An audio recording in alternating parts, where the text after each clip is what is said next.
Insérez un bâton de colle chaude dans la fente. Puis coupez la partie en trop. Lorsque vous voulez fixer quelque chose au mur mais que le trou est plus grand que le clou, vous pouvez utiliser cette méthode.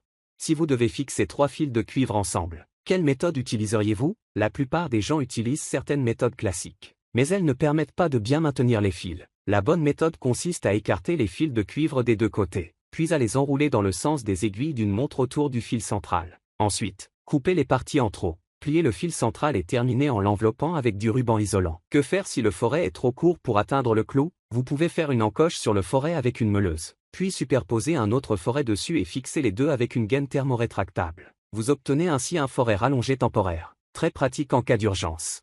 Enrouler simplement du ruban adhésif autour de 2 tuyaux souples ne permet pas de bien les fixer ensemble. La bonne méthode consiste à égaliser d'abord l'extrémité des tuyaux, puis à faire une petite entaille sur chacun. Ensuite, emboîtez les 2 extrémités et tournez légèrement pour les connecter solidement. Si vous devez visser dans un trou difficile d'accès, vous pouvez utiliser un aimant puissant pour guider la vis jusqu'à l'emplacement souhaité. Insérez un collier de serrage dans un petit trou, puis ajoutez une cheville en bois et enfoncez-les ensemble. Coupez la partie en trop de la cheville, puis enfoncez un clou pour bien la bloquer dans le trou afin d'éviter qu'elle ne se desserre plus tard. Enfin, placez le tuyau et serrez le collier, vous obtenez ainsi un système de fixation simple. Si les extrémités de 2 cordes sont trop courtes pour faire un nœud, vous pouvez utiliser une pince à bec fin pour vous aider à réaliser rapidement le nœud.